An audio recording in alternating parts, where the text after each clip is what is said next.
Looks like we're going to game 162, all tied up in the AL East. The Yankees win today 6-1 over the Baltimore Orioles at Yankee Stadium. Toronto also wins at home 5-1 over the Rays.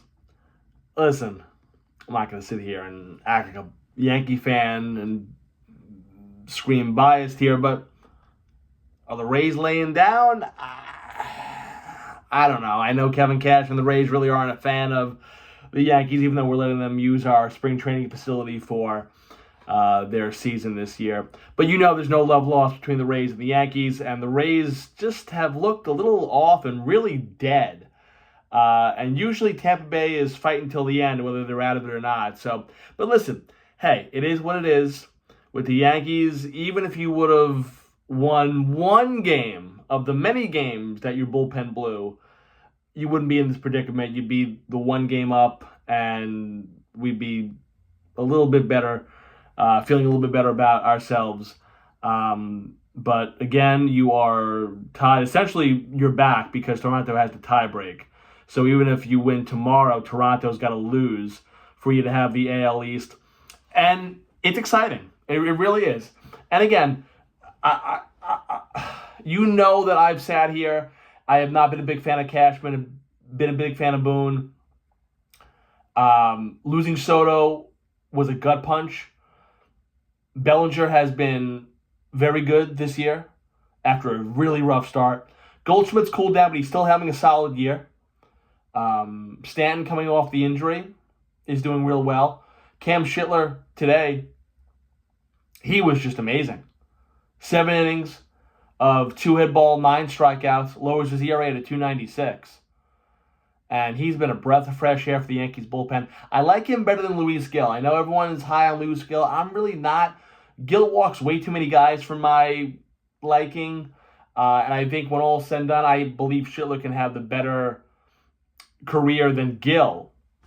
Not saying that I think Gil is bad or a bust, but I don't think Yankee fans sit there and go, oh, Gil could be a number 1 or 2 starter. No. He's not there yet. But Schittler's doing pretty well. And again, I know it's the Orioles, but his stuff looks good. And it's looked good all year, really. And you have to like what he's done. And again, give Cashman credit. Some of these moves have panned out.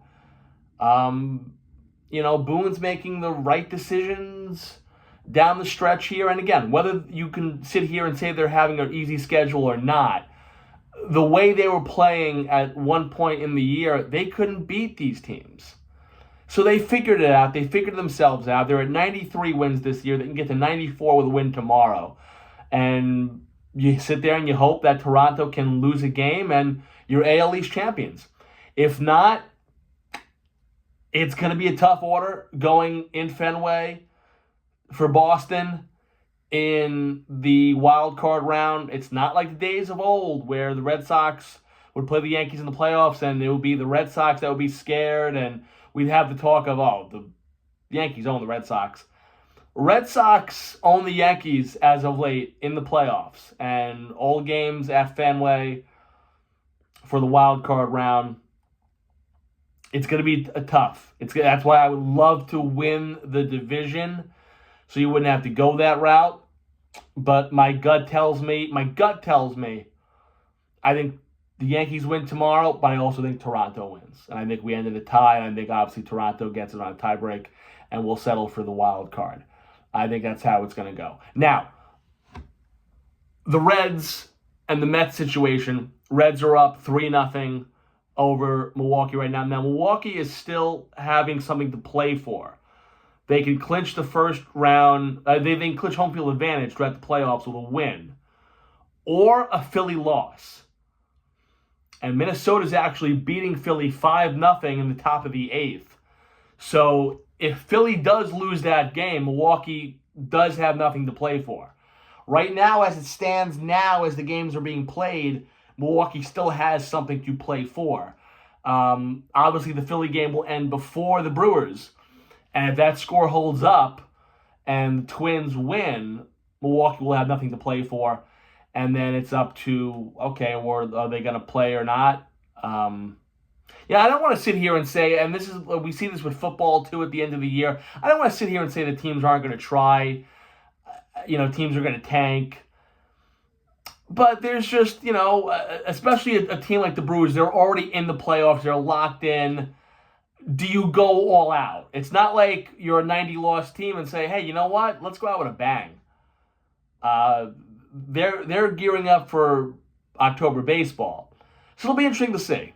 And the Mets won today. Now, I put a video out yesterday saying that relax, don't sweat it, the Mets are making the playoffs.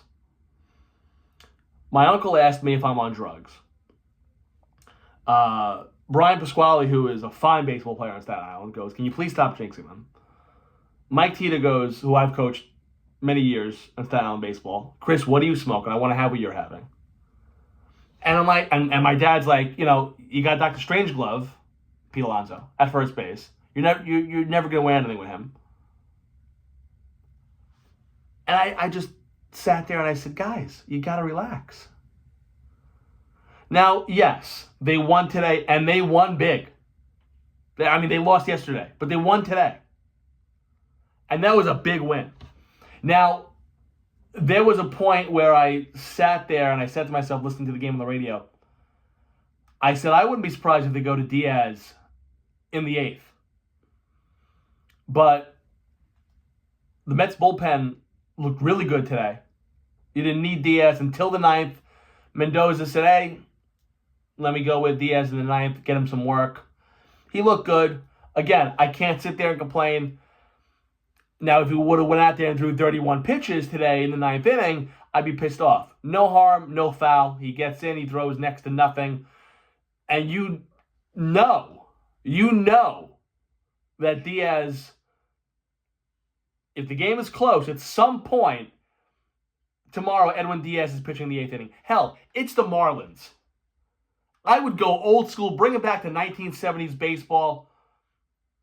Call me crazy here. Can Edwin Diaz get 9 outs against the Miami Marlins in 2025? Think about it. Think about your options. So say Cincinnati ends up winning tonight, which, again, I don't trust the Reds because every time the heat's on the Reds, they gag more than Angela White in a BBC porn video.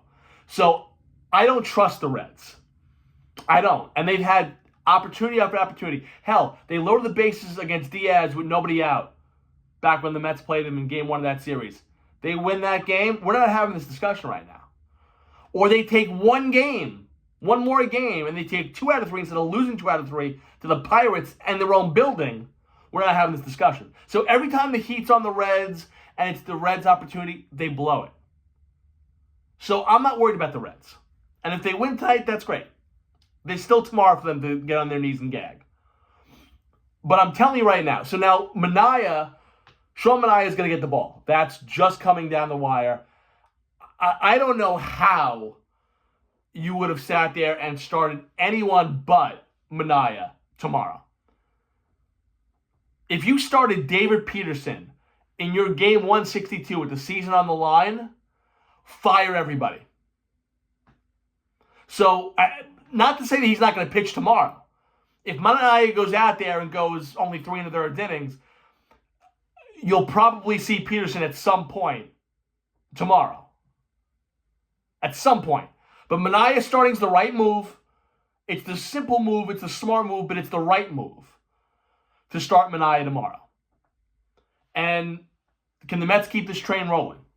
Just win, see what happens. And I think the story today has got to be Clay Holmes. Pitched in relief last Sunday, pitched in relief on Wednesday, throws 6 shutout innings today, 1 hit ball. Now, 78 pitches, and I thought to myself again, Mendoza, what are you doing? The weakness of this team all year, especially at the end of the season, has been the bullpen. At that point, it's a 3-0 game. It's not 1-0, and he's not at 100 pitches. He's at 78 pitches after 6. He's given up 1 hit, which was a 2-out single in the 3rd inning. I would have kept him in the game. Again, no harm, no foul. Mendoza pressed all the right buttons today. Everything worked fine. But if the Mets get into the playoffs, Clay Holmes is going to be a big factor. And he's what I expected. He finished 12-8 this year with an ERA in the mid-threes, which I think I had him at 13-10 with an ERA of like 3.70. He was a little bit better than that this year. I mean, you got your money's worth with Clay Holmes this year. I know down the stretch he struggled, but then again, he hasn't been a starter since 2018. So you knew you were going to get the fatigue. He gets out of his system next year, you're going to have a live arm. Holmes will be phenomenal next year. Because he'll have 1 year under his belt again of being a starter. But if they get there, I'll tell you right now, Holmes sat there, put it all on the line today, and so did Alonso. Huge. Now, again, it killed me. Oh, my God. I've always thought Pete Alonso was just very unlikable. I thought he was douchey. I thought he was like that guy, that doofus trying to fit in with the cool crowd. He comes out with the stupid, the face paint, the black under his eyes. Stop. I can't stand him. I really can't. He's just so unlikable. I just don't like him. I know Met fans love him. I don't like him. But hell, I would have loved to have him in Yankee Stadium with the short porch. I'm not even going to sit there and lie. But Alonso had a great game today. Holmes out of his mind on the mound. And the Mets got what they needed today. 5-0. They live to find another day. Now tomorrow, if the Reds win, we're right back where we started this morning. And I'm telling you right now, on paper, the Mets are by far the better team than Cincinnati. And the only reason that the Reds are in this playoff hunt is because the Mets have allowed them to be in it. And if you think tomorrow that they're not going to make the play, the Marlins, first off, Home Depot Park is like Citi Field South. I thought I was at a Citi Field game today. That's how loud it was on the radio. So, again, I'm not worried about the Mets not winning tomorrow. They're going to win. It's now Cincinnati's got to lose either tonight or tomorrow. And I think that they will. I think the Mets will make the playoffs.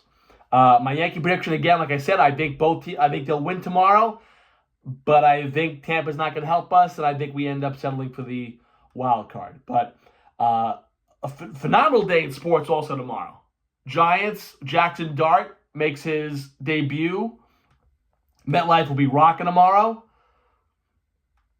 Going to be a tough task going up against the Chargers, dueling against Justin Herbert, but I'm not saying they're going to win, but Dart may surprise you. The Giants may not be looking like dogs tomorrow. Let's put it that way. So big day tomorrow in New York sports where the Yankees can clinch the division, Mets can clinch a playoff spot, Giants can get their first win of the year with a new quarterback and kind of look into their future.